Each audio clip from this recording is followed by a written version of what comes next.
So now you've taken a listen to Walker's speech on NASA funding. So let's go ahead and just move through the persuasive speech evaluation form and talk a little bit about how we might evaluate this and some other advice we might give to the speaker. So as we go through, let's just go ahead and go through the categories top to bottom here. And I've got some other general notes. So let's go ahead and talk about invention. So invention, how did the speaker discuss the ill, the cure, blame and consequences if applicable, have realistic calls to action, had congruent arguments, and used evidence effectively and appropriately. In general, I would say this is certainly good. I could see an argument maybe for excellent, but I feel most comfortable with good. So in terms of the stock issues, and this also speaks a little bit to arrangement, but we've got an ill, which is a general ill. We're not doing what we should be doing with NASA. We've stopped dreaming. Then we move through the blame, which is very clear. We're underfunding NASA. And then he jumps over to consequences, both material and social consequences of underfunding NASA, and then touches lightly on the cure before going through the call to action. Call to action is generally sort of an awareness-raising one, teach other people about this, and then specifically this Penny for NASA program. So how is he using those? I think those are all very good. They're certainly very clear.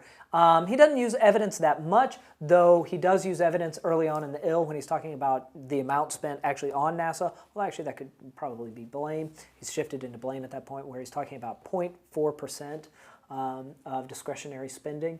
So I would say all of those are quite good. In terms of congruency, yeah, I think so. Certainly if I map it out and I say the ill is just we've kind of lost faith in space exploration, we're not doing enough because it's underfunded, I would probably like to hear a little bit more on the cure stated more clearly. So if the problem is underfunding, then certainly the answer is more funding. Though he jumps directly to that penny for NASA, which is not, the blame as he's laid it out is congressional underfunding.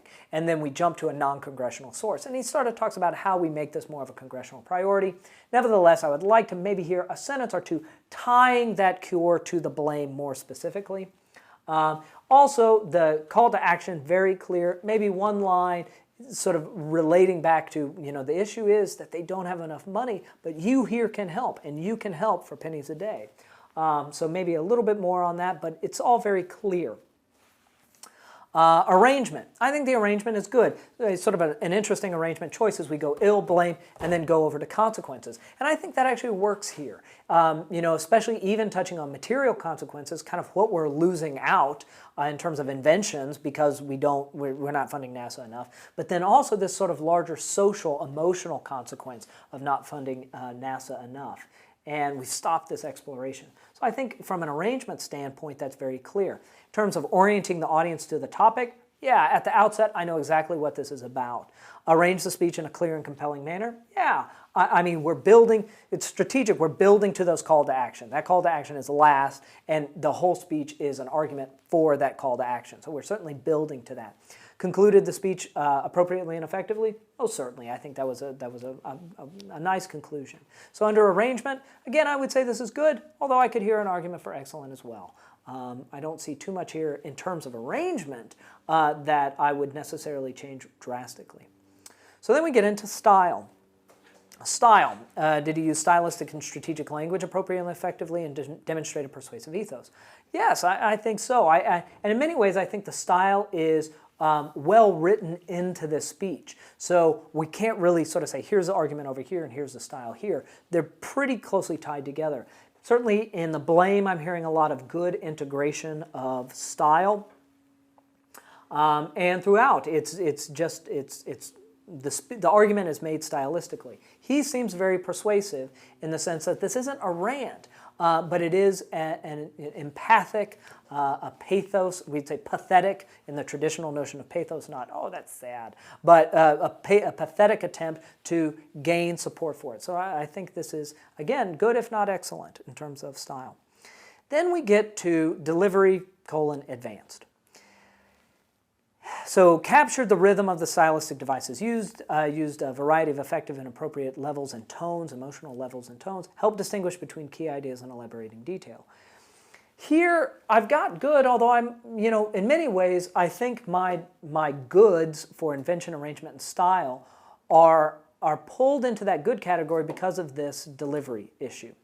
So I think this needed a few more run-throughs to really get the good, capitalizing on that good writing. I'd say there's a lot of really good style in here, but the delivery, the passion of the writing doesn't quite match the passion of the delivery. And it's not that it's bad delivery, but it's certainly this need a couple more run-throughs to become more familiar with the writing. I feel as if there's still this gap, and he's having to rely a little bit too much on sort of a failing memory or not as clear notes as he could use there. So I would say this is probably, I would say good if not adequate. It's not that it's bad, but I think this very one issue, the performance of the style and the emotional performance of the speech is kind of what affects all the other invention, arrangement, and style issues. All of those are really strong, but they're not as good as they could be because of this delivery issue. But I think that could be cleared up through just more practice and really recognizing what you want the emotional tone of these various components to be. But then we get to some delivery basics. Projection, yes. Notes, yeah. I would, although again, maybe the notes could be more used here to improve the delivery of them. Vocal variety, it gets a little bit monotone, so I would like for a little bit more vocal variety. Certainly if the advanced category was present, if there were more emotional variety in the speech, then there would also be more vocal variety in the speech.